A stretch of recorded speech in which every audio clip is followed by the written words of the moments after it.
The words hit me like a slap across the face, delivered with a smile that could have sold toothpaste. This is my lazy, chubby mother-in-law who's never worked a day in her life. Jessica's voice carried across the upscale restaurant with the confident cruelty of someone who believed she held all the cards. The table of 8 fell silent for exactly 3 seconds before erupting into the kind of laughter that makes your skin crawl.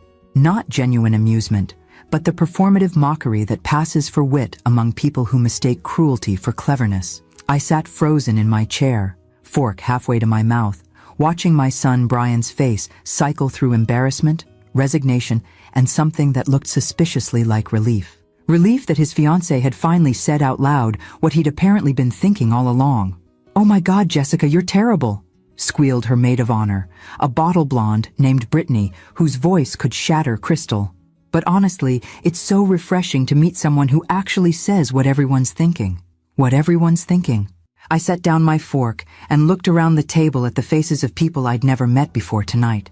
Jessica's family, her wedding party, the couple she'd introduced as her work mentors who'd helped her land her recent promotion, all of them nodding in agreement, as if dismissing a 58-year-old woman as worthless was not only acceptable, but admirable. I mean, no offense, Mrs. Richardson, Jessica continued, turning to me with the kind of patronizing smile usually reserved for small children and the mentally impaired. It's just that some of us believe in contributing to society, you know? Making something of ourselves instead of living off other people's hard work. The work mentors she'd mentioned, an attractive couple in their 40s who'd been introduced as David and Sandra Walsh, shifted uncomfortably in their seats. I recognized them, of course. I'd hired David as VP of Operations 3 years ago, and Sandra had been running our European division since last spring. They had no idea who I was in this context, seeing only what Jessica wanted them to see. A frumpy middle-aged woman in a department store dress, someone easily dismissed and forgotten. "Jessica, maybe we should," Brian started weakly, but his fiancée cut him off with a wave of her perfectly manicured hand. "Oh, Brian, don't be embarrassed. We all know your mom is, well, she is what she is. The important thing is that you're nothing like her. You have ambition, drive, potential." She leaned over and kissed his cheek, leaving a perfect lipstick print that looked like a brand of ownership. "That's why I fell in love with you." I caught David's eye across the table. He was studying Jessica with the same expression I'd seen him wear during quarterly reviews when the numbers didn't add up. Sandra, meanwhile, was looking at me with something that might have been sympathy, though she couldn't possibly understand the full scope of what she was witnessing. "Tell them about your new position, Jess," urged her father, a man whose expensive suit couldn't quite disguise the fact that he'd clearly never missed a meal. "My daughter just got promoted to regional director at one of the biggest tech companies in the city. Techno Global Corp. You know, the one that's been in all the business magazines. Techno Global Corp. My company. The company I'd built from a small software startup 22 years ago, working 18-hour days and sleeping on office couches while Brian was in elementary school. The company that now employed over 12,000 people across 6 countries and had just been valued at $4 billion. Regional director? Jessica preened, clearly savoring the moment. "I'll be overseeing the entire Northeast division. It's a huge responsibility, but I think I'm ready for it." Sandra choked slightly on her wine. "Regional director? But I thought you just started in marketing coordination." "Yes," Jessica interrupted smoothly. "But when you have the right qualifications and connections, advancement comes quickly.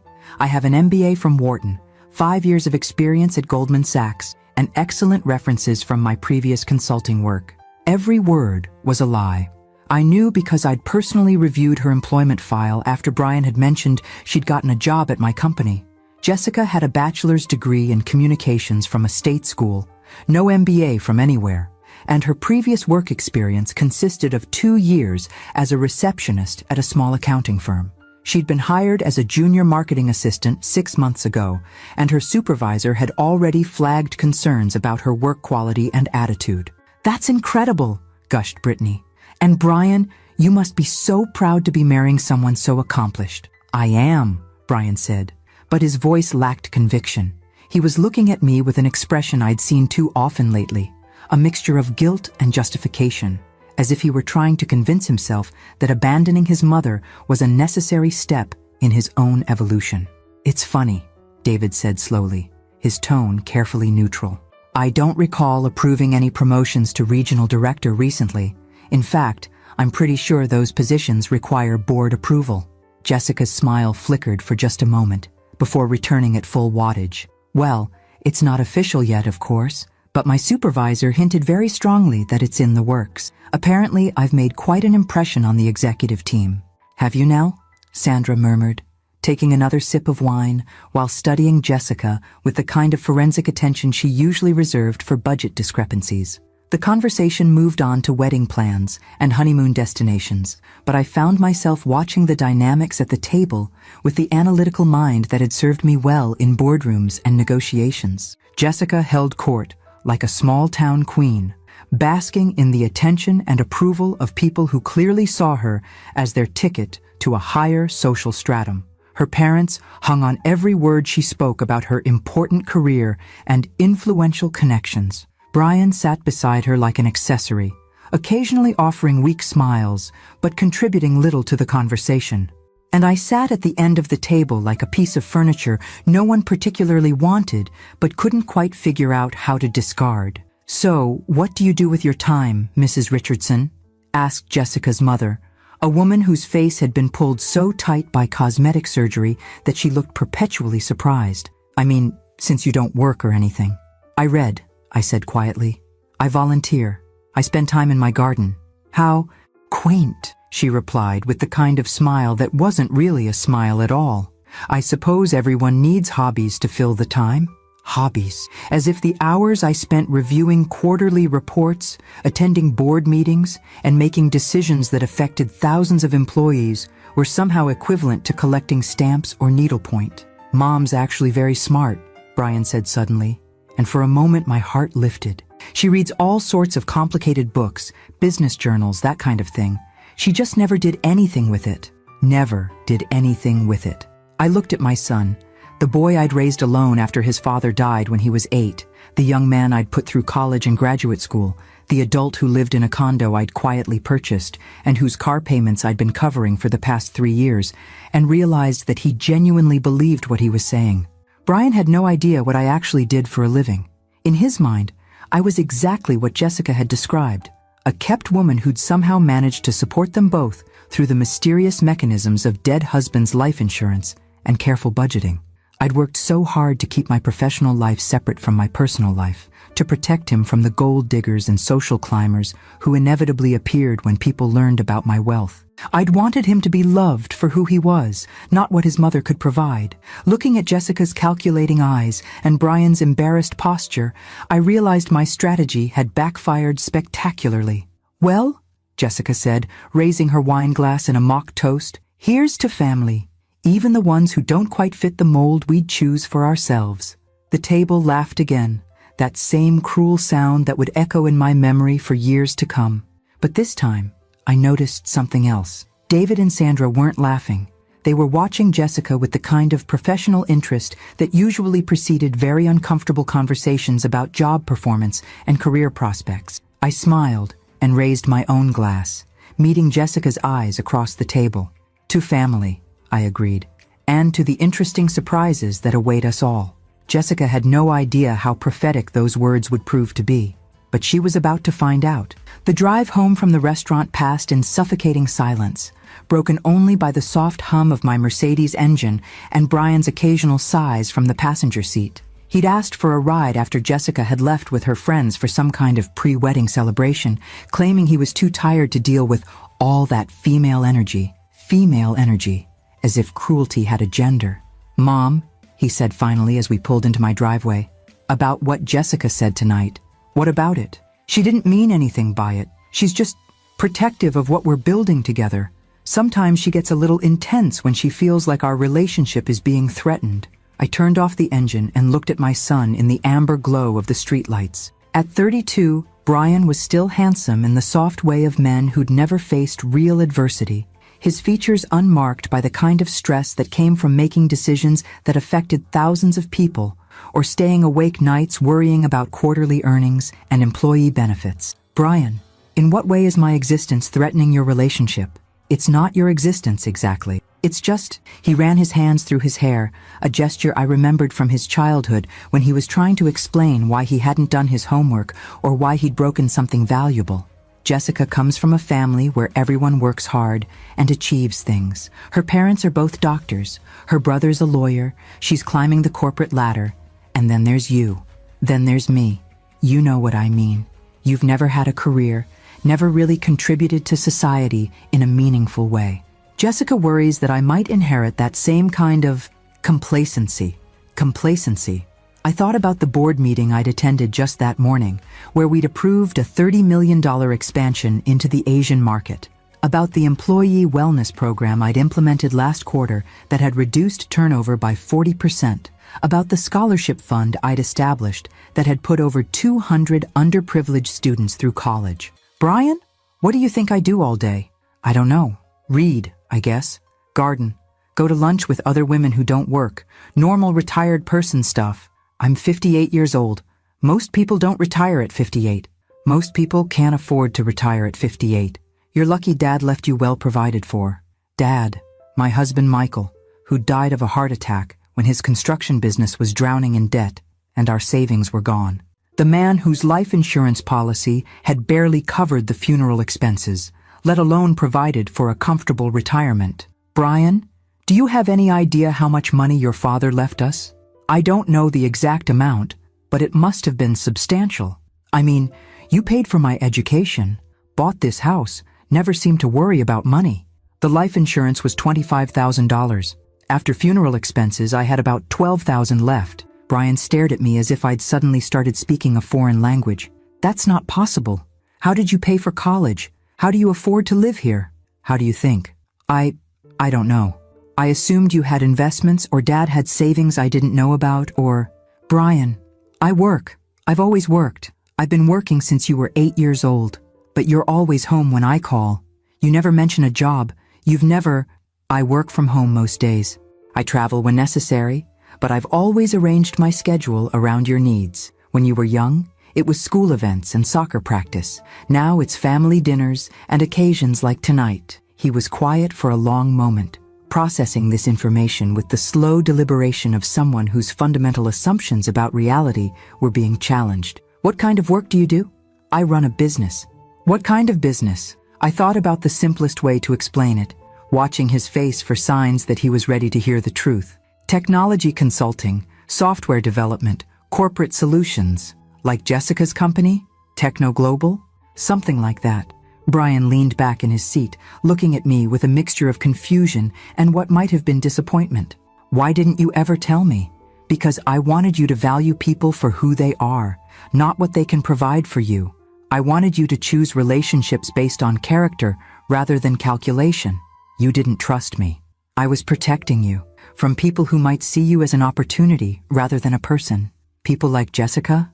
The question hung between us like smoke. I could see him struggling with it, weighing his loyalty to his fiancée against the growing evidence that her interest in him might be more complex than either of them had admitted. Brian, what did Jessica know about our family finances when you started dating? Nothing specific. I mean, she knew I lived in a nice place and had a decent car, but I never talked about money with her. When did she start asking? She didn't really ask exactly. She just noticed things. The condo, the way I dress, the restaurants I could afford to take her to. She said it was obvious that I came from a good family. And when did she start talking about her career ambitions? Right from the beginning. It was one of the things I liked about her, how driven she was, how clear she was about what she wanted from life. What does she want from life? Brian was quiet for several minutes, staring out the windshield at my house, the modest two-story colonial I'd chosen specifically because it looked ordinary, forgettable, like the home of someone who'd never made waves or attracted unwanted attention. Security, he said finally. She wants to be important, successful, financially secure. She doesn't want to end up like her cousin who married some guy without prospects and now lives in a trailer park. And you represent security to her. I represent potential. She says I have good genes, good upbringing, the foundation for success even if I haven't achieved much yet. Good genes, good upbringing, the foundation for success. Jessica had evaluated my son like livestock at auction, calculating his breeding potential and market value. "Brian, do you love her?"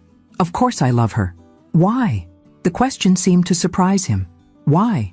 "Because she's beautiful, ambitious, intelligent, because she believes in me, because she sees potential in me that other people have missed." "What potential is that?" "I don't know yet, but Jessica says that with the right partner, the right connections, I could do anything.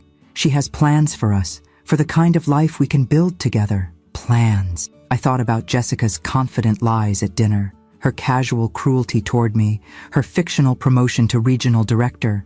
Whatever plans she had for her life with Brian, they clearly involved stepping on anyone who got in her way, including the mother-in-law she'd already decided was expendable. "Son, I want you to be happy, but I also want you to be careful." "Careful of what?" "Of people who love your potential more than they love you."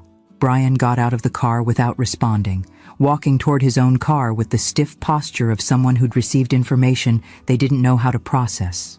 I watched him drive away, wondering if I'd said too much or too little, if I should have continued protecting him from the truth, or if it was finally time for him to learn that the world was more complicated than he'd been allowed to believe. Inside my house, I poured myself a glass of wine and reviewed the employment file I'd brought home weeks ago.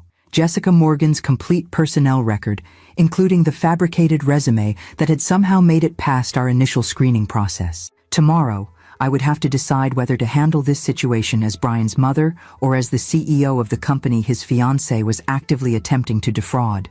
Tonight, I would have to live with the knowledge that my son was about to marry a woman who saw him as a stepping stone and his mother as an obstacle to be removed. Some lessons I was beginning to understand could only be learned the hard way. The next morning, I sat in my corner office on the 42nd floor of the Techno Global building, watching Seattle's skyline emerge through the morning fog while reviewing the quarterly reports that had arrived overnight. The irony wasn't lost on me. Here I was, in the building where Jessica worked 3 floors below, completely unaware that the lazy, chubby mother-in-law she'd mocked last night was reading her performance evaluation with growing concern. My assistant, Patricia Young, knocked and entered with her usual efficient smile and the kind of discretion that had made her invaluable over the past 8 years. "Your 10 o'clock is here," she said, setting down a fresh cup of coffee. "David Walsh from Operations, regarding the Henderson account irregularities. Send him in. And Patricia, after this meeting, I'd like you to pull the complete file on Jessica Morgan in marketing. Everything. Hiring records, background checks, performance reviews, the works. Any particular reason?" "Personal interest. She's dating my son." Patricia's eyebrows rose slightly, but her expression remained professionally neutral. "I'll have it on your desk within the hour." David Walsh entered, looking like a man who'd spent the night wrestling with an uncomfortable truth. He'd traded his casual restaurant attire for a crisp navy suit, but his face carried the same expression of professional concern I'd noticed when Jessica had been spinning her tales about promotions and qualifications. "Beth, we need to talk about last night." "I was hoping you'd say that. Please sit down." David settled into one of the leather chairs facing my desk, running his hands through his hair in a gesture that reminded me uncomfortably of Brian. "I didn't realize who you were until I got home and Sandra pointed it out. We should have said something at dinner." "Why didn't you?" "Honestly? We were both so shocked by what we were witnessing that we didn't know how to handle it. Jessica's behavior toward you was..." He paused, searching for diplomatically appropriate words. "Appalling?" I was going to say unprofessional, but yes, appalling works. David pulled out a tablet and opened it to what looked like personnel files. "Beth, there are some things about Ms. Morgan that you need to know, both as her potential mother-in-law and as the CEO of the company she's been lying to for 6 months." "I'm listening." "Her resume is fiction. The MBA from Wharton? Doesn't exist. Work experience at Goldman Sachs? Also fictional. Her supervisor in marketing has documented multiple instances of subpar work, missed deadlines, and inappropriate behavior toward colleagues." "What kind of inappropriate behavior?" "Name-dropping connections she doesn't have, promising clients access to executives she's never met, claiming credit for work done by other team members. Last month, she told a potential client that she had a direct line to you and could arrange a personal meeting to discuss their account." I felt something cold settle in my stomach. "Please tell me you're not about to say she's been using her relationship with Brian to fabricate connections within the company." I wish I could. Beth, she's been telling people that her fiancé's family has significant influence at Techno Global. She's implied that her upcoming promotion is a foregone conclusion because of family connections. What promotion? Exactly. There is no promotion. Regional director positions require board approval, and no such position has been authorized or filled. But somehow, Jessica seems to believe it's inevitable. I leaned back in my chair, processing the implications of what David was telling me. Jessica wasn't just a social climber. She was actively committing fraud, using her relationship with Brian to create fictional credentials and influence within my company. David, how did she get hired in the first place? Our screening process is usually more thorough. That's part of what concerns me. Her application was flagged by our initial screening for discrepancies, but somehow it got pushed through anyway. I've been trying to trace the approval chain, but the documentation is unclear. Meaning someone with authorization overrode the standard hiring protocols. Someone who either didn't do their due diligence or who had reasons to want Jessica hired, despite her questionable qualifications. I thought about this, watching David's expression carefully. In 8 years as CEO, I'd encountered my share of corporate politics and influence peddling, but this felt personal in a way that made my skin crawl. David, I want a full investigation, quietly. Use internal security if necessary, but I want to know exactly how Jessica Morgan got hired, who authorized it, and what she's been telling clients and colleagues about her connection to the company. Already started. I'll have a preliminary report by end of business today. After David left, I sat in my office reviewing Jessica's file, which Patricia had delivered with her usual efficiency. The woman who'd mocked me as lazy and worthless had been systematically lying about everything from her education to her work experience, using her relationship with my son to commit what amounted to corporate fraud. My phone buzzed with a text from Brian. Can we have lunch today? I've been thinking about what you said last night, and I have some questions. I stared at the message for a long moment, wondering how much I should tell him and how much he was ready to hear. The truth about Jessica's behavior at work would devastate him, but protecting him from it would only enable her continued deception. I typed back, "Of course. My office, 12:30? Your office? Mom, where exactly do you work?" I looked out at the Seattle skyline, at the city where I'd built my career and my company, at the world where I was respected and valued for exactly the qualities Jessica had dismissed as worthless. Techno Global Corp, 42nd floor. Ask for Elizabeth Richardson. The response came immediately. That's Jessica's company. Do you work there too? Something like that. I'll explain when you get here. I spent the rest of the morning in meetings, reviewing budgets and strategic plans, making decisions that would affect thousands of employees and millions of dollars in revenue.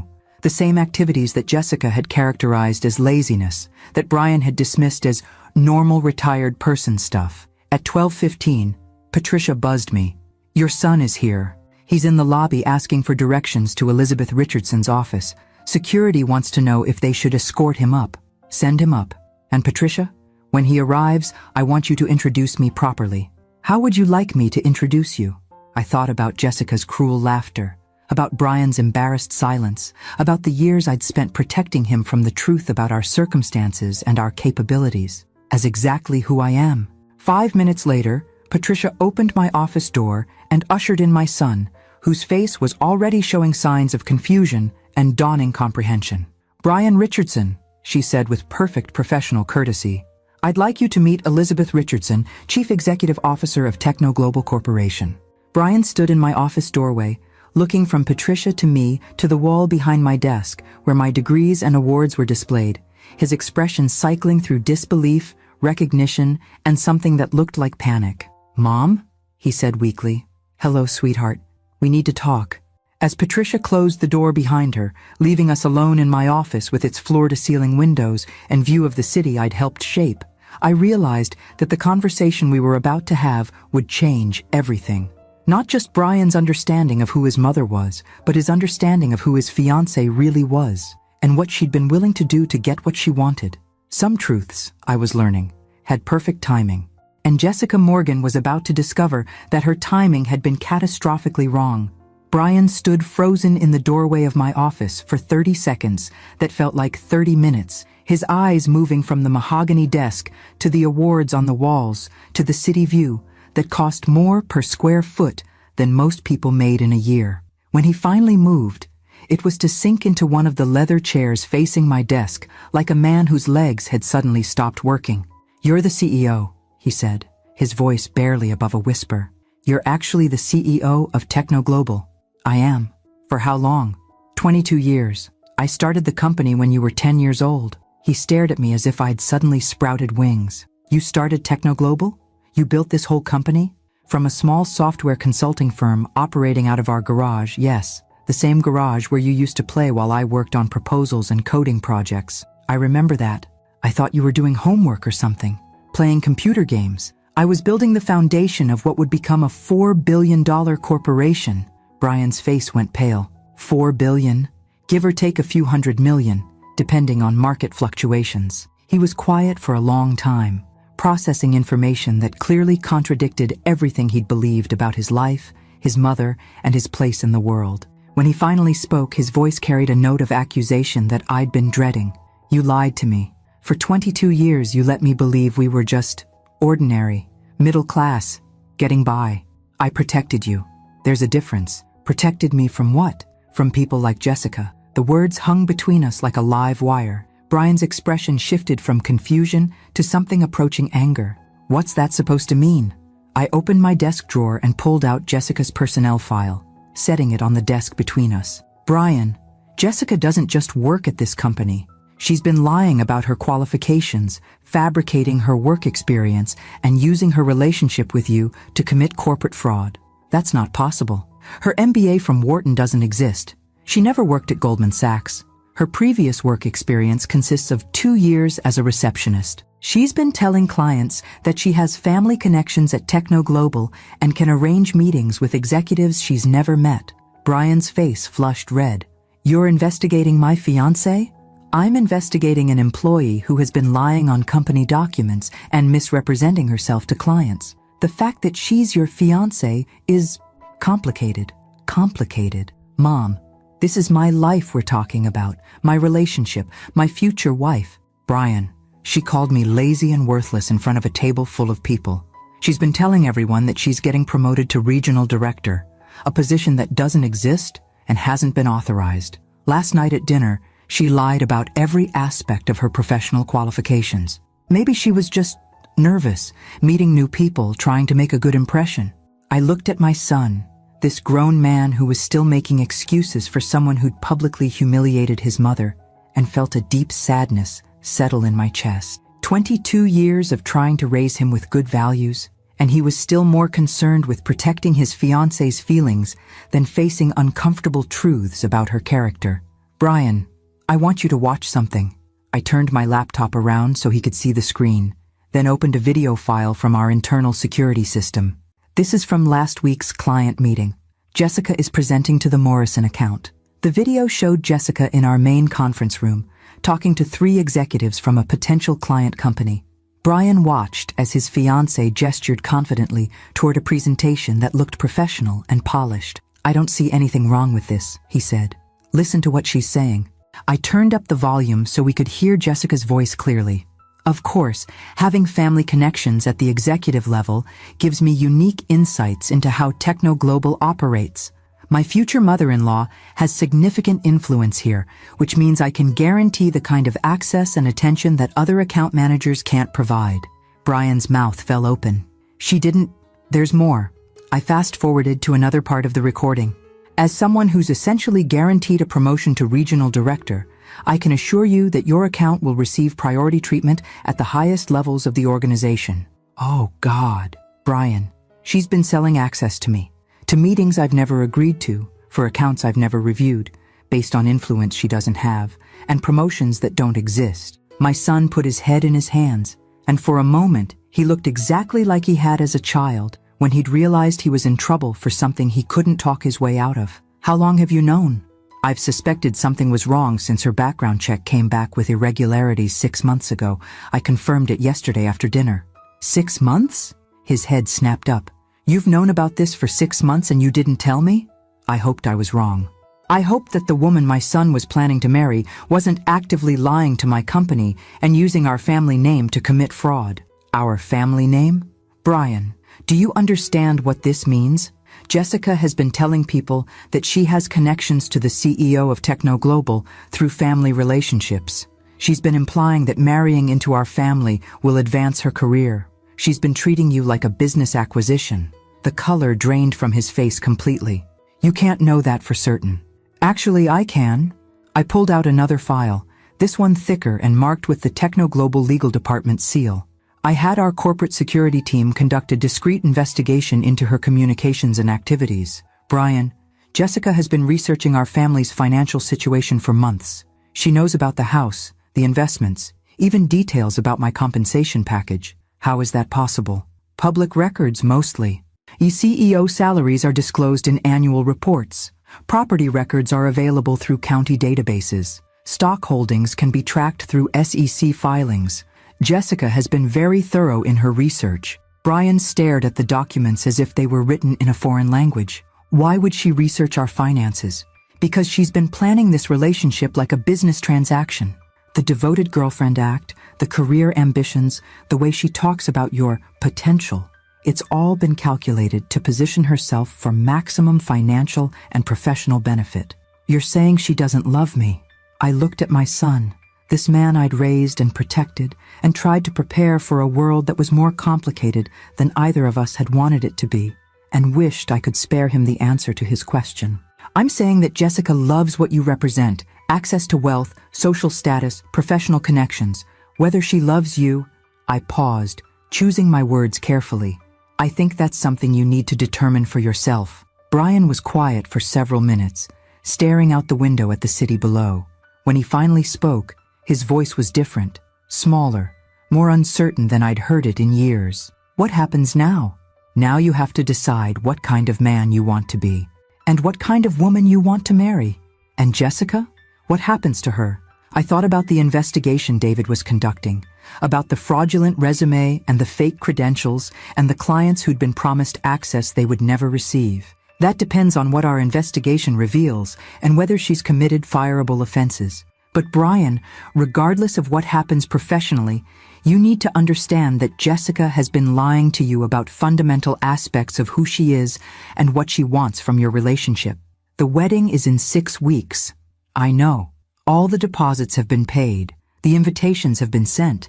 Everyone's expecting you to marry someone you thought you knew. But Brian, do you actually know Jessica? Or do you know the character she's been playing? My son sat in my office, surrounded by the evidence of a success he'd never known his mother had achieved, processing the revelation that his fiancée had been systematically lying to him about everything from her education to her feelings about his family. Outside my windows, Seattle hummed with the energy of people pursuing their ambitions and dreams, most of them unaware that 42 floors above them, a mother was watching her son discover that love and deception could wear identical masks. And somewhere 3 floors below, Jessica Morgan was probably planning her next move in a game she didn't yet know she'd already lost. Brian left my office in a daze, clutching the elevator handrail like a man who'd forgotten how to trust solid ground. I watched the numbers descend on the display screen, knowing he was heading down to the 39th floor, Jessica's floor, and wondering if he would confront her immediately or spend days wrestling with what he'd learned. I didn't have to wonder long. At 2:47 p.m., Patricia buzzed me with barely concealed excitement in her voice. You need to see this. Security camera feed from the 39th floor break room. She sent the video link to my computer, and I watched my son corner Jessica by the coffee machine, his posture rigid with the kind of controlled fury that reminded me uncomfortably of his father during their worst arguments. Even without audio, I could see the conversation escalating, Brian's gesticulations becoming more animated, Jessica's face cycling from confusion to defensiveness to something that looked like panic. Then Jessica's expression changed completely. She stepped closer to Brian, placed her hand on his chest, and began speaking with the kind of urgent intensity that suggested she was deploying her most persuasive ammunition. Whatever she was saying, it was working. Brian's posture softened, his anger visibly deflating. My phone rang 5 minutes later. "Mom?" Brian's voice was strained but determined. "I talked to Jessica. There's an explanation for everything." "I'm sure there is." She said the resume discrepancies were from a temp agency that padded her background without her knowledge. She's been trying to correct the records, but HR processes are slow. The client meeting you showed me, she was just trying to sound confident and professional. She didn't mean to imply anything inappropriate about family connections. I closed my eyes, recognizing the tone of someone who desperately wanted to believe a comforting lie rather than face a devastating truth. "Brian, and the financial research you mentioned?" She said she was just trying to understand our family better, to make sure she fit in. She comes from a successful family, and she wanted to be sure she could contribute appropriately to family discussions about business and investments. Financial research and background investigations are very different things. "Mom," Jessica was in tears. "She's terrified that you're going to fire her over misunderstandings. She loves me. She loves our family. And she's afraid that professional complications are going to destroy our relationship." I listened to my son repeat Jessica's explanations with the desperate conviction of someone who needed them to be true, and realized that no amount of evidence would convince him until he was ready to see it. Some lessons could only be learned through experience. "Brian, what did you tell her about my position at the company?" I told her the truth, that you're the CEO, that you built Techno Global from nothing, that our family situation is more complicated than either of us realized. How did she react? She was shocked, obviously. She had no idea about your professional accomplishments. She feels terrible about what she said at dinner, about not realizing who you really are. "I see. Mom, she wants to apologize, to make things right. She's planning to come see you this afternoon to explain everything personally." I looked at my calendar, thinking about the investigation David was conducting, about the false credentials and fabricated connections that couldn't be explained away by temp agency errors or innocent misunderstandings. "Tell Jessica I'll see her at 4 o'clock. "Thank you, Mom. This means everything to me." After Brian hung up, I called David to discuss what he'd learned about Jessica's hiring process and her activities within the company. His report painted a picture of systematic deception that went far beyond the misunderstandings she was claiming. Beth, she didn't just lie about her credentials. She forged letters of recommendation from people who don't exist at companies where she never worked. The financial research wasn't casual curiosity. She hired a private investigator to compile detailed information about your assets, property holdings, and business relationships. A private investigator?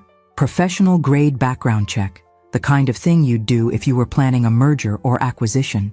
She knows more about your financial situation than most of your board members do. I felt a chill that had nothing to do with the building's air conditioning. "David, how long ago did she commission this investigation?"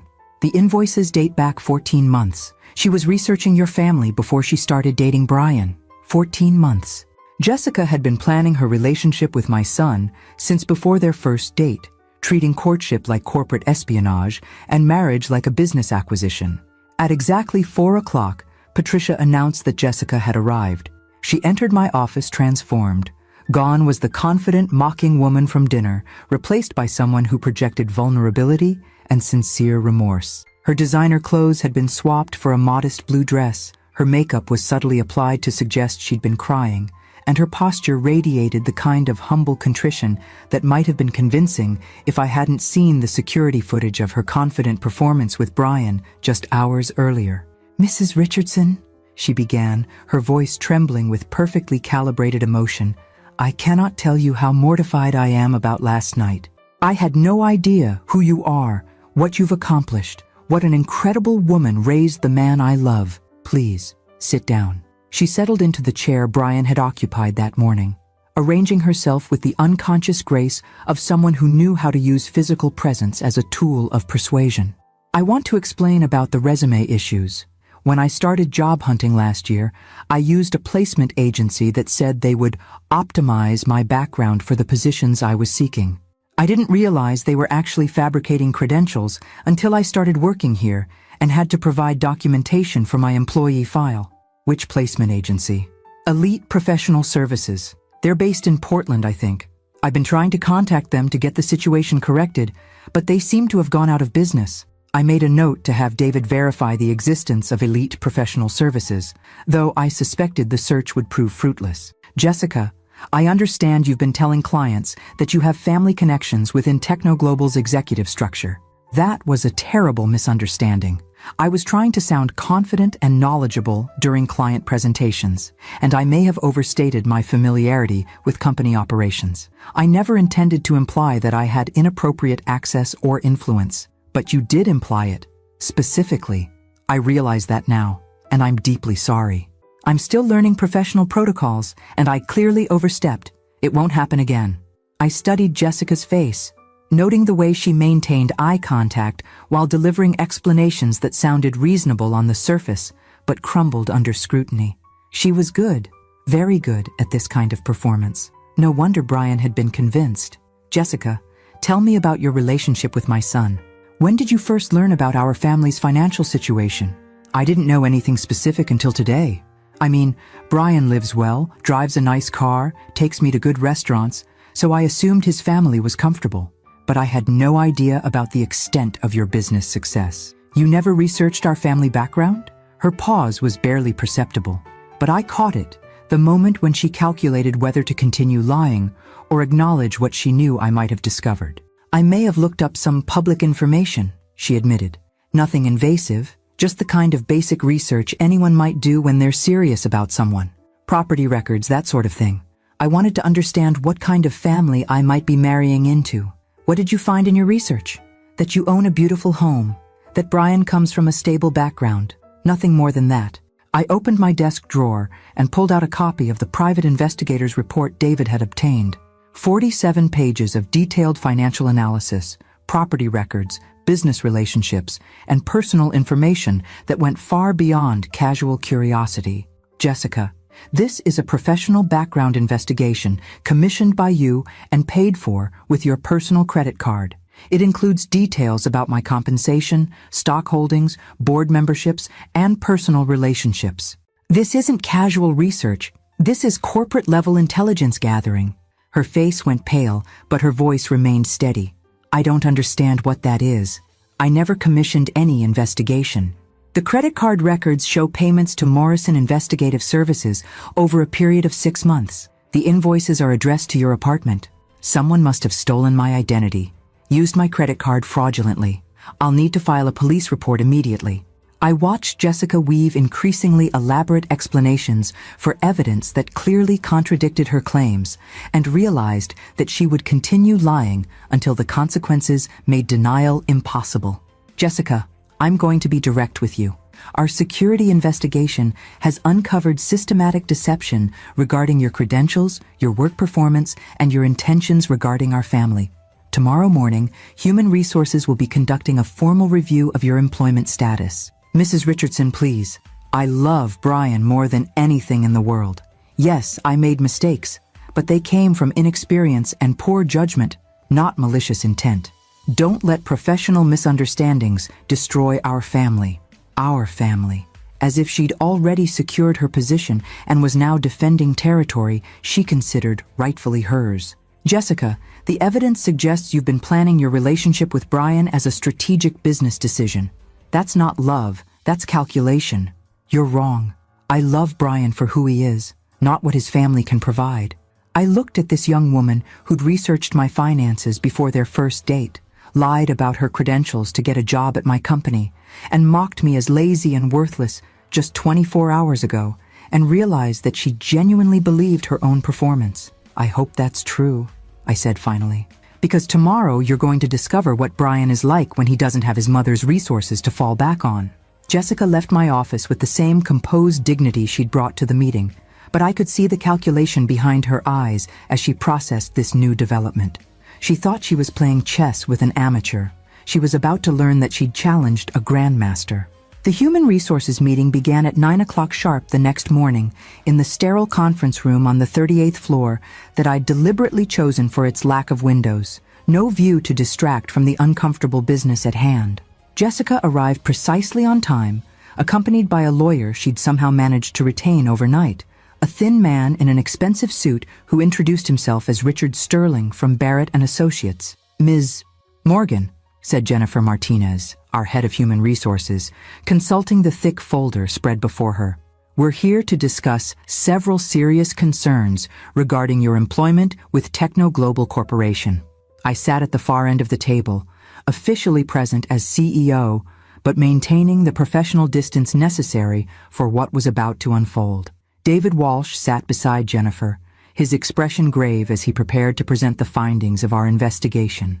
"Before we begin," Sterling interrupted, "I want it on record that my client contests any allegations of wrongdoing and maintains that any discrepancies in her employment records stem from errors by third-party agencies." "Noted," Jennifer replied coolly. "David, please present your findings." David opened his laptop and projected a timeline onto the conference room screen. Ms. Morgan's employment application, submitted 6 months ago, contains multiple falsified credentials. The MBA from Wharton Business School. The registrar's office confirms no record of Jessica Morgan ever enrolling, much less graduating. Jessica's lawyer leaned forward. "As we've explained, those credentials were added by a placement agency without my client's knowledge or consent."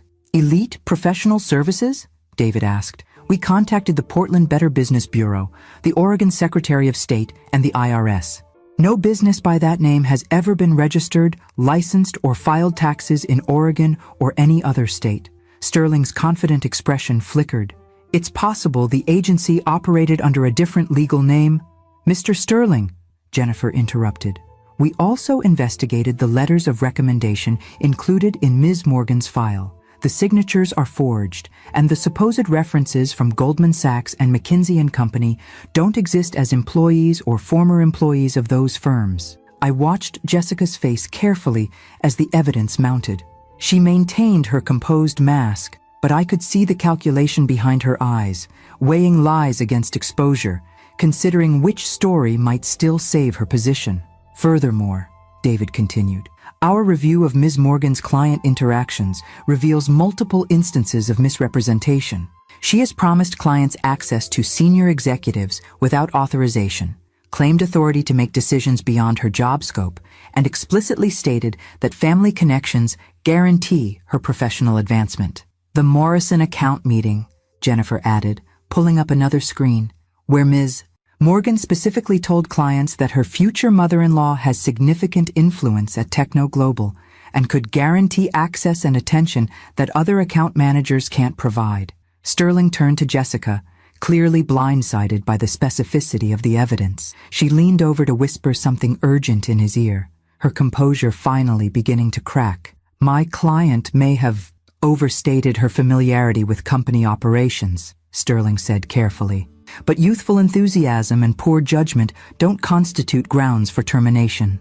"Actually, they do," Jennifer replied, consulting her manual. "Misrepresentation to clients, fraud in employment applications, and abuse of personal relationships for professional gain all violate our corporate code of conduct and constitute immediate grounds for dismissal." "Wait," Jessica said, speaking directly for the first time since the meeting began. "This is all because of what happened at dinner, isn't it?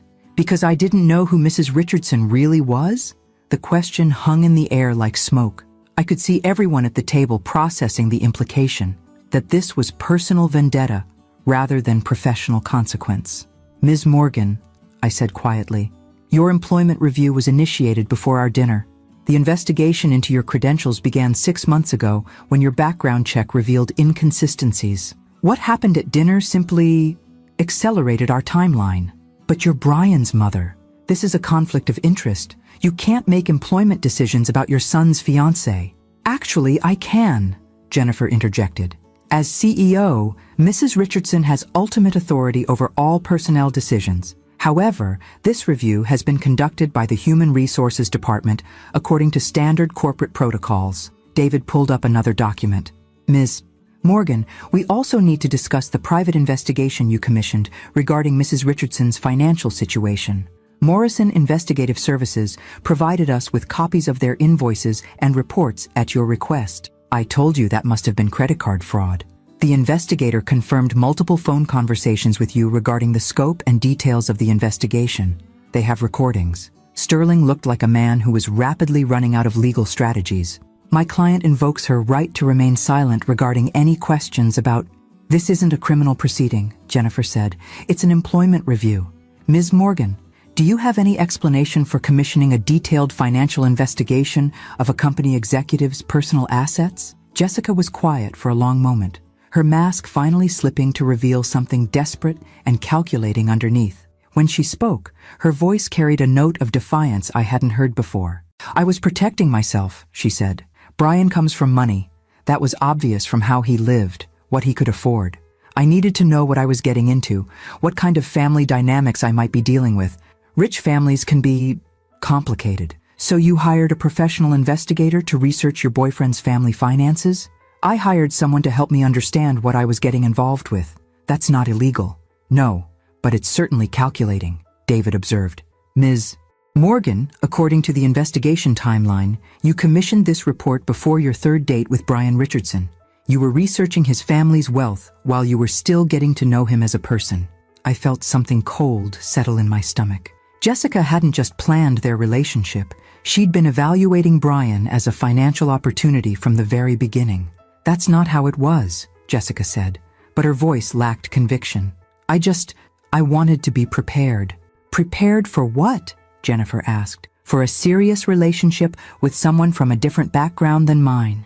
"Ms. Morgan," I said, leaning forward slightly, "the investigation you commissioned included details about my business relationships, board memberships, and personal assets that would only be relevant if you were planning to leverage that information for professional or financial gain. That's not true. The report specifically identifies techno-global executives and board members, along with recommendations for how to approach them for networking opportunities. It reads like a strategic business plan, not casual family research." Sterling whispered urgently to Jessica, who shook her head sharply before turning back to face the table. "Fine," she said, her composure finally breaking completely. "Yes, I researched Brian's family. Yes, I saw opportunities for professional advancement. But that doesn't mean I don't love him. It doesn't mean our relationship is fake." "Ms. Morgan," Jennifer said gently, "you applied for a position at Techno Global 2 weeks after commissioning the investigation into the CEO's family finances. You began dating the CEO's son 1 week after that. The timeline suggests a coordinated strategy. You can't prove that." "Actually," David said, opening another file, "we can. Your initial contact with Brian was through a professional networking event where you specifically sought an introduction to him after learning he was Elizabeth Richardson's son. 3 witnesses confirm that you asked multiple people to facilitate that introduction." The conference room fell silent except for the hum of the air conditioning and the distant sound of Seattle traffic 40 floors below. Jessica sat surrounded by evidence of systematic deception, her lawyer looking increasingly uncomfortable as the scope of her planning became clear. "Ms. Morgan," Jennifer said finally, "Techno Global Corporation is terminating your employment effective immediately. Security will escort you to your office to collect personal belongings, and your access cards and accounts will be disabled within the hour." "You can't do this," Jessica said, her voice rising. "I'll file a wrongful termination suit. I'll claim discrimination, conflict of interest." "You're welcome to pursue legal action," Jennifer replied calmly. "However, our legal department is confident that the evidence of fraudulent credentials and client misrepresentation provides clear justification for immediate dismissal." As security arrived to escort Jessica from the building, she turned to look at me one final time, her expression a mixture of fury and something that might have been genuine regret. "Brian will never forgive you for this," she said. "You've destroyed his happiness to protect your corporate interests." I watched my son's fiancée being escorted from my building, carrying a box of personal items and the ruins of whatever future she'd been planning, and wondered if she was right about Brian's reaction.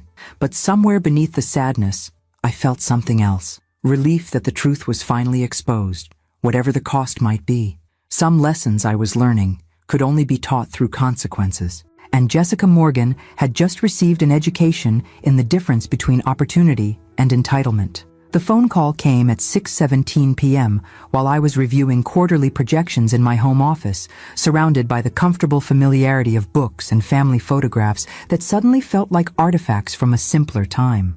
"How could you?" Brian's voice crackled through the speaker, raw with anger and something deeper. Betrayal, perhaps, or the particular pain that comes from discovering your mother is capable of destroying your happiness with corporate efficiency. "Brian, don't Don't try to explain this away or justify it. You fired the woman I love because she didn't know who you were at dinner. You destroyed her career, her reputation, her future, all because your feelings got hurt. I set down my pen and looked out at the garden where I'd spent countless evenings planning strategy and considering consequences. The same garden where Brian had played as a child while I worked on the business proposals that would eventually become techno-global. Son, the investigation into Jessica's employment began months before our dinner. The evidence of fraud in her application, the falsified credentials, the client misrepresentations, none of that had anything to do with how she treated me personally. Bullshit. You could have handled this quietly, could have given her a chance to correct the mistakes. Instead, you humiliated her publicly and had her escorted out by security like a criminal. Brian, she wasn't making mistakes. She was committing systematic fraud, based on a resume that was padded by an agency she hired, based on client conversations where she was trying to sound confident and professional.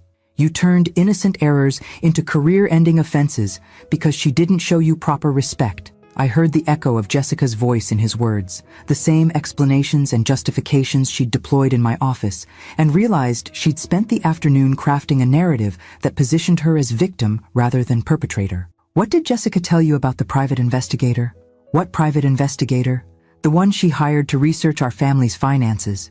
The one who provided her with detailed reports about my assets, business relationships, and personal information. The one she paid for over 6 months, starting before your third date. There was silence on the other end of the line, long enough that I wondered if we'd been disconnected. When Brian finally spoke, his voice was smaller, more uncertain. She didn't mention anything about an investigator. Brian, Jessica commissioned a 47-page background investigation into our family's wealth and business connections. She was researching your market value before she decided whether to continue dating you. That's not possible. I have the invoices. The investigator confirmed multiple phone conversations with her about the scope and details of the research. She knew more about my financial situation than most of my board members. Maybe she was just trying to understand what she was getting into. Rich families can be complicated, and she wanted to be prepared.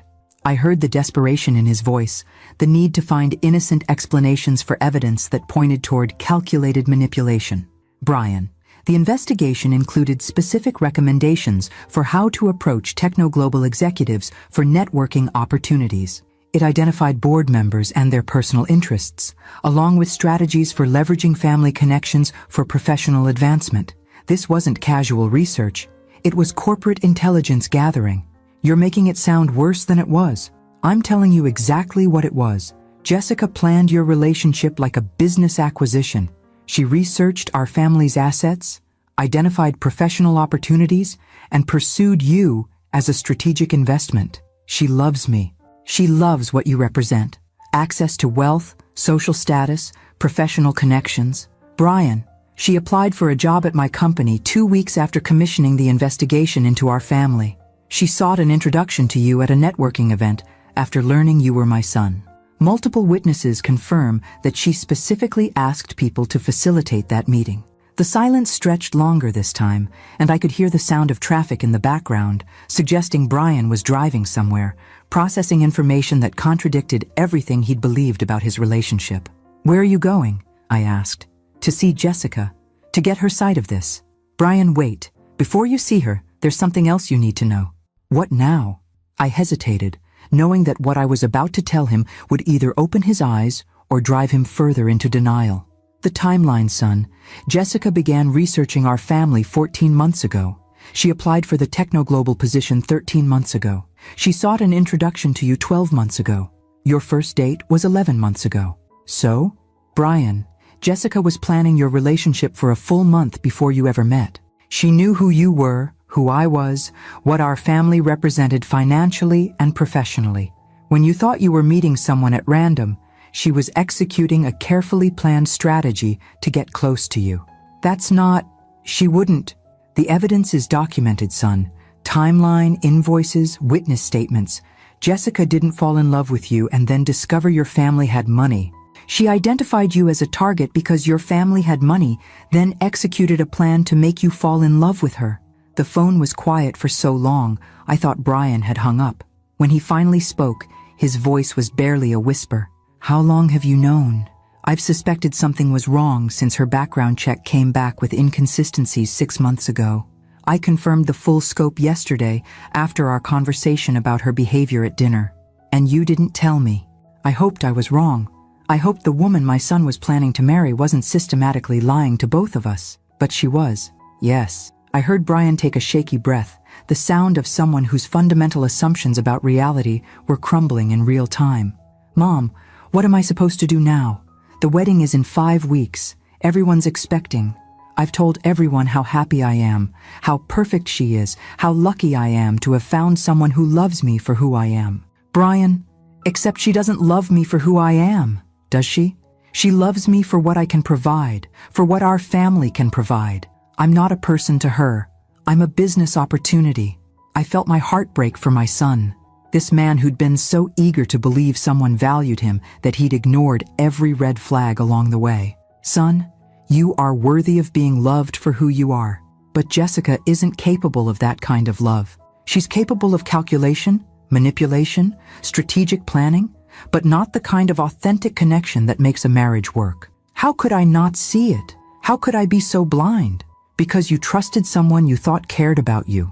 Because you wanted to believe the best about someone you were planning to spend your life with. That's not blindness, Brian. That's hope. And hope isn't something to be ashamed of. But it makes me an idiot. It makes you human.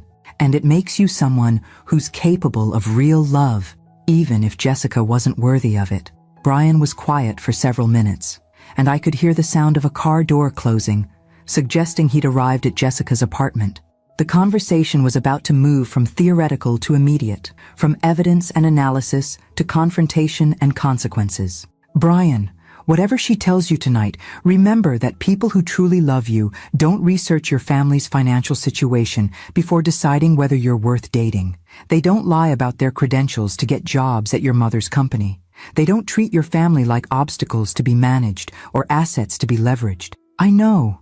I need to hear it from her. I need to look her in the eye and ask her directly if any of this was real. And if it wasn't, then I guess I'm about to learn what it feels like to call off a wedding 5 weeks before the ceremony." As Brian hung up to face the most difficult conversation of his life, I sat in my office thinking about the price of protection, the cost of truth, and the terrible mathematics of love that could be researched and planned, but never authentically manufactured. Some lessons I was learning had to be learned personally, painfully, completely, and my son was about to receive an education in the difference between being loved and being targeted. The wedding invitations might have been sent, but the real ceremony was just beginning, the one where Brian would finally see Jessica clearly enough to choose who he wanted to become. The call came at 11:43 p.m., jarring me from restless sleep. Brian's voice was hollow, drained of the anger that had fueled our earlier conversation. "She admitted it," he said without preamble. "All of it." I sat up in bed, reaching for the bedside lamp. "Are you okay?" "I don't know. I don't think I know anything anymore." His voice carried the particular exhaustion that comes from having your reality completely reconstructed in the space of a few hours. She didn't even try to deny it once I confronted her with the timeline. What did she say? That she was sorry I found out. Not sorry she did it. Sorry I found out. She said she really did come to love me, that the relationship became real even if it didn't start that way. She said that was what mattered. I closed my eyes, imagining Jessica's performance, her attempt to salvage something from the wreckage of her exposed deceptions. "Brian, what did you tell her?" "I told her that you can't build authentic love on a foundation of lies. That if she'd really loved me, she would have told me the truth about how we met, about why she pursued me, about the investigation into our family." He paused, and I heard the sound of traffic, suggesting he was still driving. "She said that was naive, that everyone strategizes about relationships, that love is always partly practical. Is that what you believe?" "I don't know what I believe. Maybe I'm naive. Maybe everyone does research their partner's financial situation before deciding whether to commit. Maybe I'm just too stupid to understand how modern relationships work. Brian, there's a difference between wanting to understand someone's background and conducting a professional investigation into their assets. There's a difference between practical considerations and systematic deception. She said you destroyed her life out of jealousy. That successful career women always resent their sons' romantic partners because they see them as competition for influence and attention. I felt a flash of anger at Jessica's continued manipulation, her attempt to reframe her exposure as someone else's vindictiveness rather than consequences for her own actions. Do you believe that? I don't know. Part of me wonders if you could have handled this differently, if you could have warned me privately instead of having her fired publicly. Brian, Jessica was defrauding my company. She was lying to clients, misrepresenting her credentials, and promising access she couldn't provide. As CEO, I had a legal and ethical obligation to address that behavior regardless of her personal relationship with you. But the timing? The timing was driven by her escalating lies and the potential damage to our client relationships. Son, what would you have wanted me to do? Continue employing someone who was actively lying to our customers while she planned to marry my son. Brian was quiet for several minutes, processing the impossible situation Jessica's deceptions had created. The collision between my responsibilities as his mother and my obligations as CEO of the company she'd been systematically deceiving. Where are you now? I asked. Driving. I needed to get out of there, needed space to think. The apartment feels contaminated somehow, like everything in it might be part of some larger performance I was too stupid to recognize. You're not stupid, Brian. You're trusting. There's a difference. Is there? Because right now, I feel like an idiot who was played by someone much smarter than me. Jessica isn't smarter than you. She's more calculating, more willing to use people for her own benefit. But that's not intelligence. That's pathology. Mom, can I ask you something? About Dad? The question surprised me. Michael had died when Brian was 8, and we rarely discussed him in detail anymore. Of course. Did he know? About your business, your success, the money you were making? I thought about Michael, about our complicated marriage and the cancer that had killed him just as Techno Global was beginning to show real profit.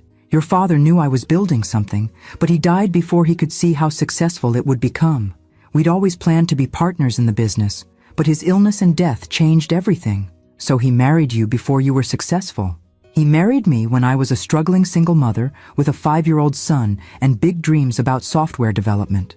We built our relationship on shared values and mutual respect, not financial calculations. Jessica said that was a different era, that modern relationships require more strategic thinking, more practical assessment of compatibility. Brian, your father proposed to me when I was living in a studio apartment and driving a 10-year-old car with a broken air conditioner. He didn't research my earning potential or investigate my family's assets. He fell in love with who I was, not what I might become. And that's what you want for me? I want you to be loved completely, honestly, for exactly who you are, not who you might become, not what you can provide, not what connections you represent. You deserve someone who chooses you because being with you makes their life better, not because being with you makes their ambitions more achievable. I thought that's what I had with Jessica. I know you did, and I'm sorry that someone you trusted used that trust against you. Brian was quiet again, and I heard the sound of his car stopping, the engine turning off. I'm in your driveway, he said. Can I come in? I don't want to be alone tonight, and I can't go back to my place knowing she might show up. Of course. 20 minutes later, we sat in my kitchen drinking tea while Brian processed the complete destruction of everything he'd believed about his relationship and his future. He looked older somehow, aged by the recognition that love could be weaponized and trust could be systematically exploited. What happens now? He asked. The wedding venue, the deposits, the guests who've made travel plans. Everyone's expecting a celebration, and instead they're going to get, what? An explanation about how I was too naive to recognize a con artist? They're going to get an example of someone with enough integrity to choose truth over convenience. Brian, calling off this wedding isn't a failure. It's the smartest decision you could make. It doesn't feel smart. It feels humiliating. Today, yes. In 5 years, you'll look back on this as the moment you saved yourself from a lifetime of manipulation. And what about Jessica? What happens to her? I thought about the young woman who'd planned my son's relationship like a corporate merger, who'd lied about everything from her education to her feelings, who'd been escorted from my building that morning, carrying the remnants of whatever future she'd been constructing. Jessica will land on her feet. People like her always do. She'll find another target, another opportunity, another person whose trust she can leverage for her own benefit. You think she's done this before? I think she's very good at it. Too good for this to be her first attempt. Brian slumped in his chair, looking like someone who just realized he'd been swimming in much deeper water than he'd understood. Mom, how do I trust my own judgment again? How do I date someone else without wondering if they're researching my financial situation before deciding whether I'm worth their time? It was the question I'd been dreading, the long-term damage that Jessica's deceptions might cause beyond the immediate pain of a canceled wedding. By learning to recognize the difference between someone who asks about your dreams and someone who investigates your assets. By trusting people who are interested in your character rather than your connections. And how do I tell the difference? I looked at my son, this man who'd been targeted and manipulated by someone who'd seen him as a business opportunity rather than a human being, and realized that Jessica's final gift might be the hardest lesson of all. Time, transparency, and the courage to ask direct questions about things that matter. The right person won't need to research your background, Brian. They'll be interested in creating a future with you that's based on who you both are right now. Outside my kitchen windows, Seattle glittered in the darkness, full of people pursuing love and ambition in combinations that ranged from authentic to calculating.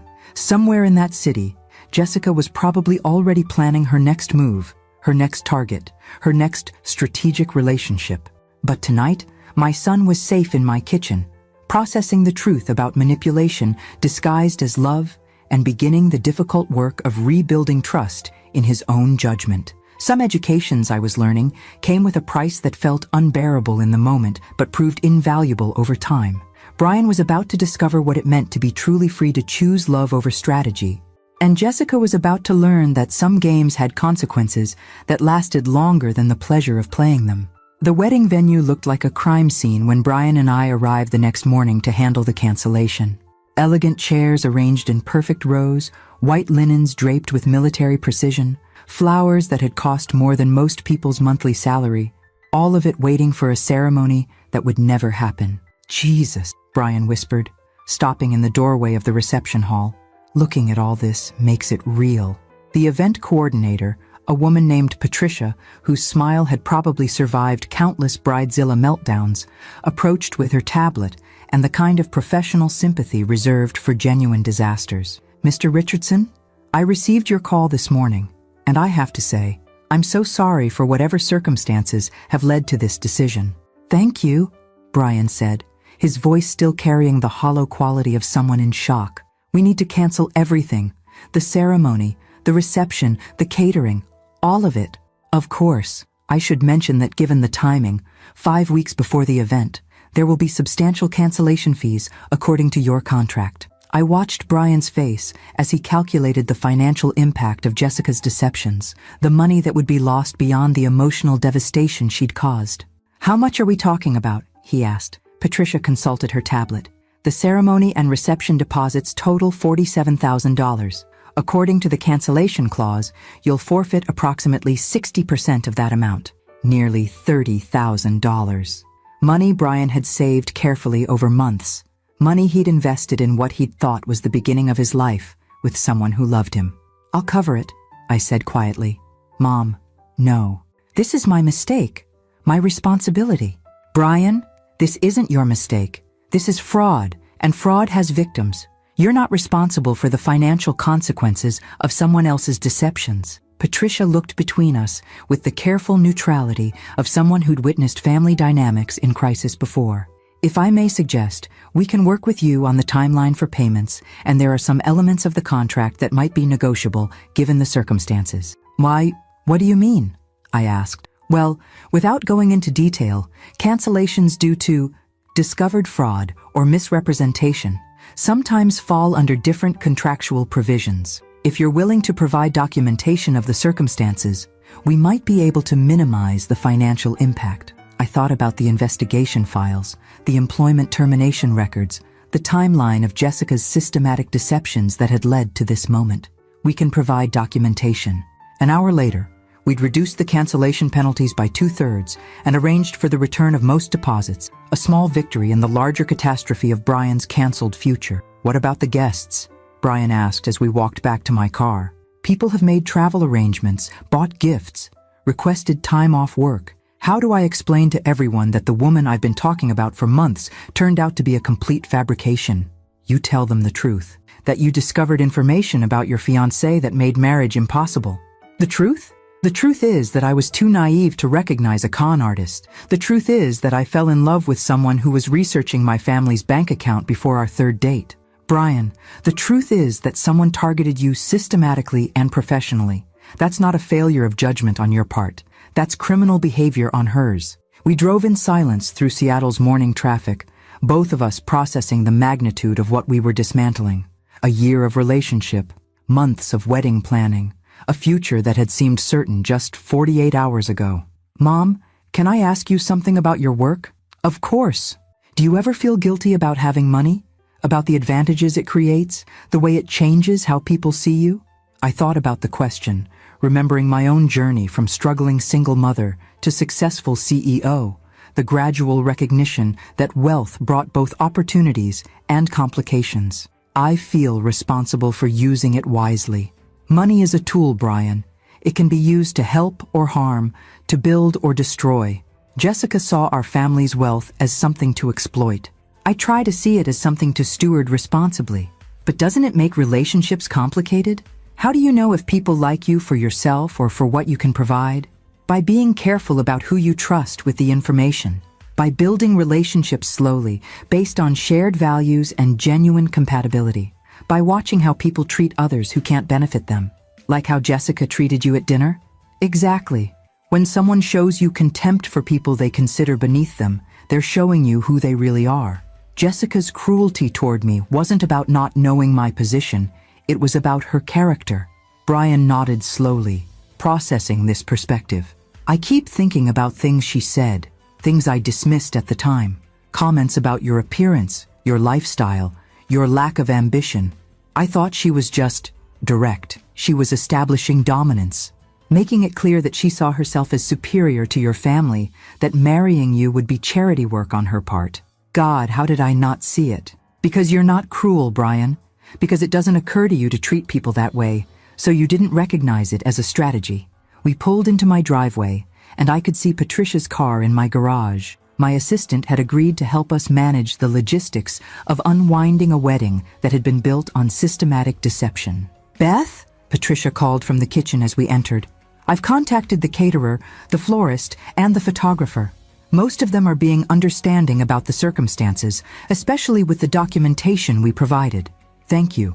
What about the gifts? That's more complicated. Many guests have already sent presents. Technically, engagement gifts should be returned, but wedding gifts are more of a gray area. Brian sank into a kitchen chair, overwhelmed by the practical complexities of untangling Jessica's elaborate deceptions. Return everything, he said. All of it.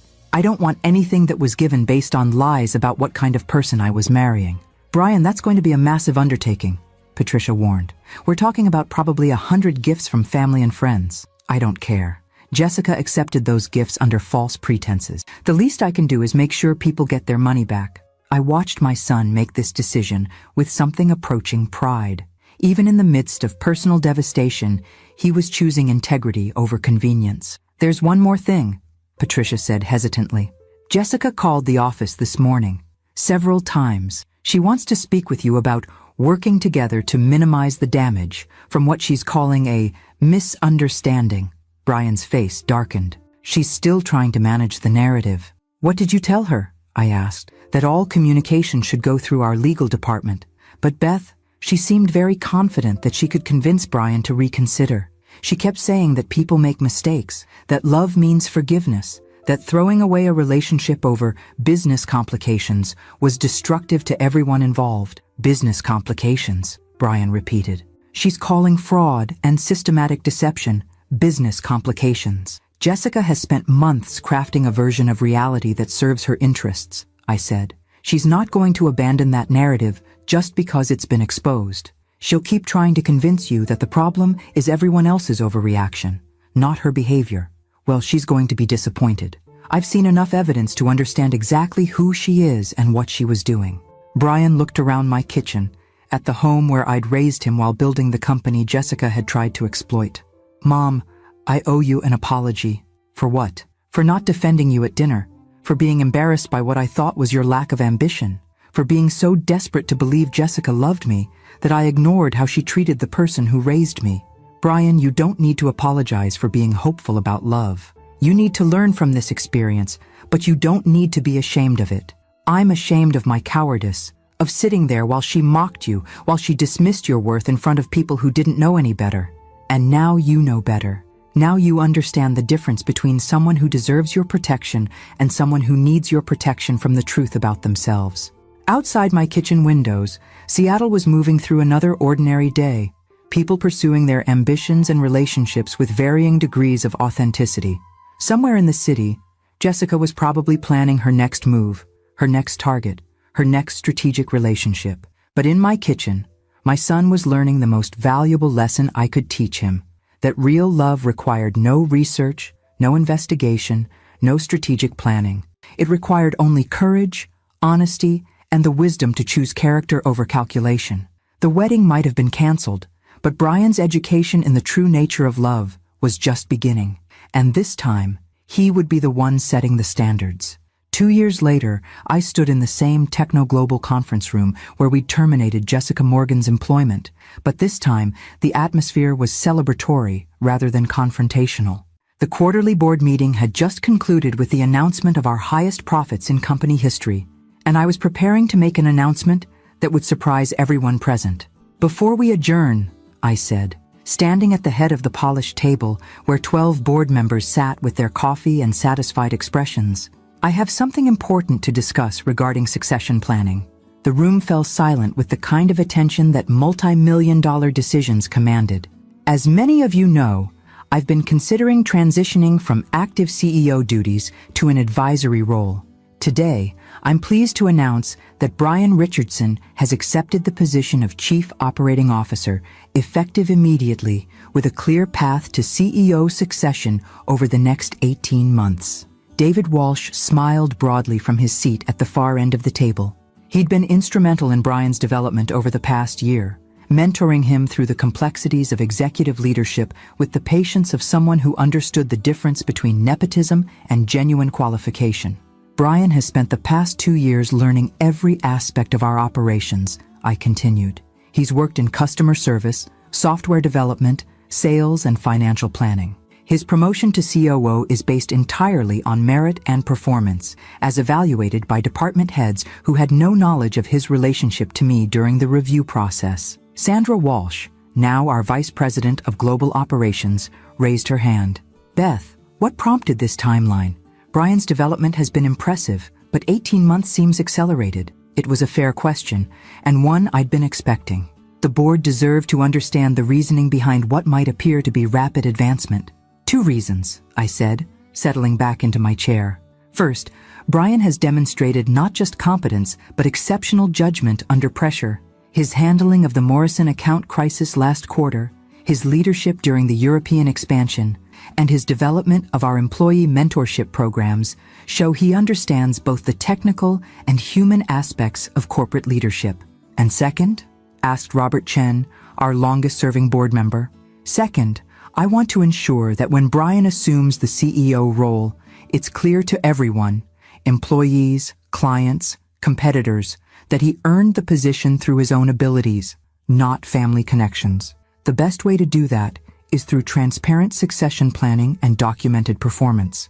What I didn't say, but what several board members understood from the investigation files they'd reviewed 2 years ago, was that Brian's experience with Jessica had taught him valuable lessons about authenticity, integrity, and the difference between earned respect and inherited privilege. After the meeting, Brian and I walked to my office where the afternoon light painted Seattle's skyline in shades of gold and promise. "Congratulations, COO Richardson," I said, pulling out a bottle of champagne I'd been saving for this moment.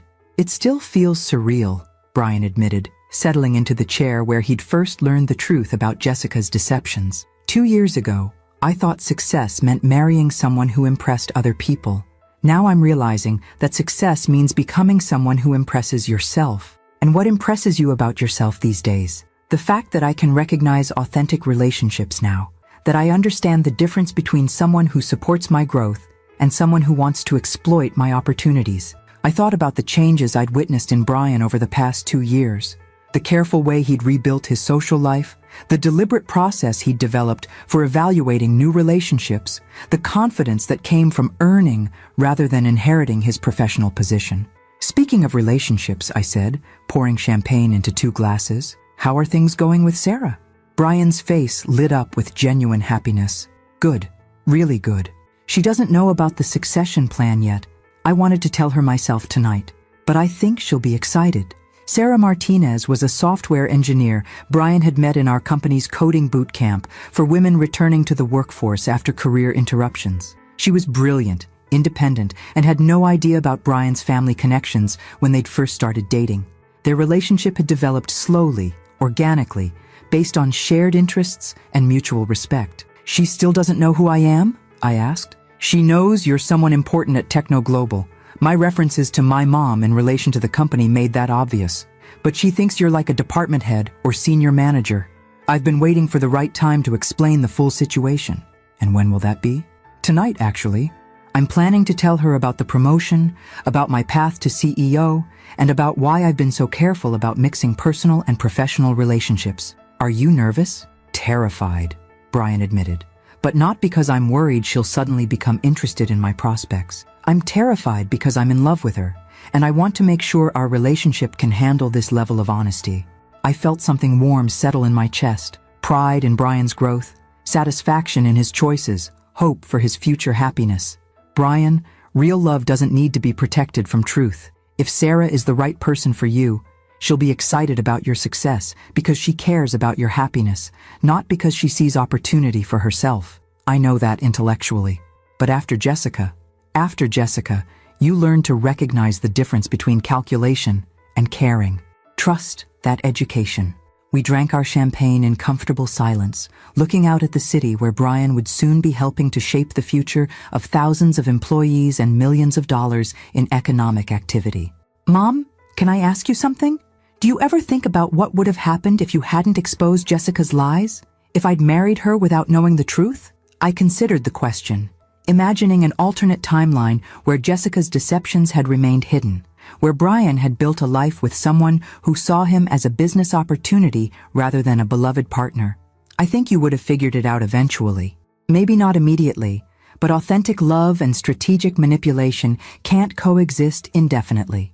Jessica's true nature would have emerged, probably in more devastating ways than what actually happened. You think she would have left me once she'd gotten what she wanted? I think she would have used you until she found a better opportunity. People like Jessica don't stop calculating, Brian. They just expand their ambitions. Do you know what happened to her after she was fired? Last I heard, she'd moved to New York and was working for a financial consulting firm.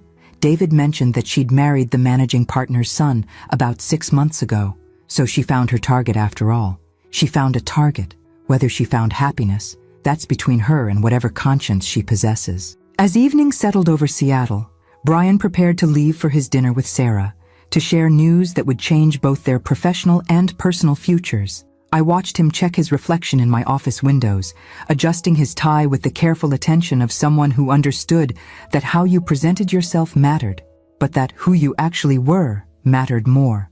Brian, I called as he reached the door, remember that the right person will be proud of your success, because they're proud of you, not because your success benefits them, but because your happiness matters to them. Thanks, Mom, for everything. For protecting me from Jessica, for teaching me the difference between love and manipulation, and for giving me the chance to earn my place here rather than just inheriting it. After he left, I sat in my office thinking about the conversation we'd had 2 years ago in this same space when Brian had been devastated by the revelation of Jessica's systematic deceptions. Tonight, he would be sharing authentic good news with someone who'd earned the right to hear it. Some lessons, I reflected, were expensive but invaluable. Brian's experience with Jessica had cost him $30,000 in wedding expenses, months of emotional pain, and the humiliation of publicly canceling a major life event. But it had taught him to recognize authentic love, to value character over calculation, and to understand that real partnership required honesty rather than strategy. Outside my windows, the city glittered with the lights of people pursuing their dreams and ambitions, some authentically, and others with varying degrees of manipulation and deceit. But tonight, my son was having dinner with someone who'd fallen in love with his character rather than his connections, someone who would celebrate his promotion because she celebrated him. I'd learned that the most valuable inheritance I could give my son wasn't money or position. It was the wisdom to recognize the difference between being loved and being targeted. Some people research your assets before they research your heart. Others research your heart and discover that your assets were never what mattered. The difference, I discovered, is everything. The end. Trước khi khép lại câu chuyện này, mình muốn bạn ở lại với mình thêm một chút, như một cuộc trò chuyện thực sự, không vội vàng, không kịch bản. Đôi khi mình nghĩ điều đặc biệt nhất của những câu chuyện như thế này không phải là cao trào, không phải là cái kết, mà là những cảm xúc còn đọng lại sau khi mọi thứ đã kết thúc. Bạn có bao giờ xem xong một câu chuyện rồi tự nhiên im lặng vài giây không? Không phải vì không có gì để nói, mà là vì có quá nhiều thứ đang chạy trong đầu. Mình thì có.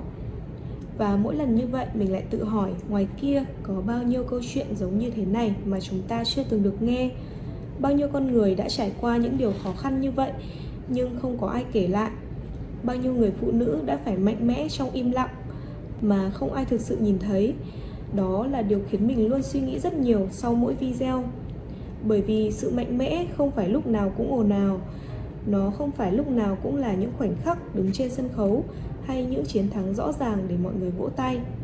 Đôi khi sự mạnh mẽ chỉ đơn giản là thức dậy vào mỗi buổi sáng khi bạn không còn chút năng lượng nào, tiếp tục cố gắng khi mọi thứ dường như đang chống đối lại bạn, mỉm cười dù bên trong bạn đang rất mệt mỏi. Và điều đặc biệt là rất nhiều người phụ nữ ngoài kia đang làm điều đó mỗi ngày. Không ai biết, không ai hỏi, nhưng họ vẫn tiếp tục. Những nhân vật trong câu chuyện bạn vừa xem có thể là hư cấu, nhưng cảm xúc của họ thì không hề hư cấu. Nỗi đau là sự thật, sự tổn thương là thật, và cả sự kiên cường cũng là thật. Đó là lý do tại sao mình luôn muốn kể những câu chuyện như thế này. Không phải để làm mọi thứ trở nên buồn hơn, mà để chúng ta có thể hiểu hơn, hiểu rằng đằng sau mỗi con người là cả một hành trình mà chúng ta không thể nhìn thấy. Hiểu rằng đôi khi sự im lặng của một người không phải là họ yếu đuối, mà là họ đã phải chịu đựng quá nhiều. Và hiểu rằng sự vươn lên không phải lúc nào cũng hoàn hảo. Có những lần họ sẽ gục ngã, có những lúc họ sẽ nghi ngờ chính mình, có những khoảnh khắc họ muốn từ bỏ tất cả. Nhưng rồi họ vẫn đứng dậy, không phải vì họ không sợ, mà là vì họ không còn lựa chọn nào khác ngoài việc phải tiếp tục. Và mình nghĩ đó mới là định nghĩa thực sự của sức mạnh. Không phải là không bao giờ yếu đuối, mà là vẫn bước tiếp, ngay cả khi bạn đang yếu đuối nhất. Có thể khi nghe đến đây, bạn sẽ thấy câu chuyện này không chỉ là về một nhân vật nữa, mà là về rất nhiều con người. Có thể là một người bạn của bạn, một người thân trong gia đình, hoặc thậm chí là chính bạn. Và nếu bạn từng trải qua những cảm xúc tương tự, thì mình muốn bạn biết một điều: bạn không hề đơn độc. Có thể câu chuyện của bạn chưa được kể, có thể không ai thực sự hiểu hết những gì bạn đã đi qua, nhưng điều đó không làm cho những gì bạn trải qua trở nên ít quan trọng hơn. Ngược lại, nó càng cho thấy bạn đã mạnh mẽ như thế nào để đi đến đây. Và đó cũng là lý do mình luôn hy vọng khi bạn xem được những video này, bạn không chỉ xem để giải trí, mà bạn sẽ cảm nhận, bạn sẽ dừng lại một chút để nghĩ, để nhìn mọi thứ chậm lại, để hiểu hơn về con người và về chính mình. Bởi vì đôi khi một câu chuyện có thể không thay đổi cả thế giới, nhưng nó có thể thay đổi cách bạn nhìn nhận về thế giới. Và như thế đã là rất đủ rồi. Nếu bạn đã đi cùng mình đến tận đây, thật sự mình rất trân trọng điều đó. Không phải ai cũng có đủ kiên nhẫn để lắng nghe đến tận giây phút cuối cùng. Và việc bạn vẫn ở đây có nghĩa là câu chuyện này đã chạm đến bạn, dù chỉ một chút. Nếu bạn muốn, bạn có thể tiếp tục đồng hành cùng mình trong những video tiếp theo. Vẫn sẽ là những câu chuyện như thế này. Những câu chuyện có thể sẽ khiến bạn suy nghĩ nhiều hơn, có thể khiến bạn cảm thấy nặng lòng, nhưng cũng có thể mang lại cho bạn một góc nhìn khác. Và trước khi kết thúc, mình chỉ muốn nói một điều thôi. Đôi khi cuộc sống sẽ không công bằng, đôi khi mọi thứ sẽ xảy ra theo cách mà bạn không thể kiểm soát. Nhưng điều bạn luôn có thể kiểm soát là việc bạn chọn đứng dậy như thế nào sau tất cả. Dù chậm cũng được, dù mệt cũng được, chỉ cần bạn vẫn bước tiếp thì bạn đã mạnh mẽ hơn bạn nghĩ rất nhiều rồi. Cảm ơn vì các bạn đã ở đây, đã lắng nghe và đã cùng mình đi qua những câu chuyện này. Hẹn gặp lại các bạn trong những câu chuyện tiếp theo. Bye!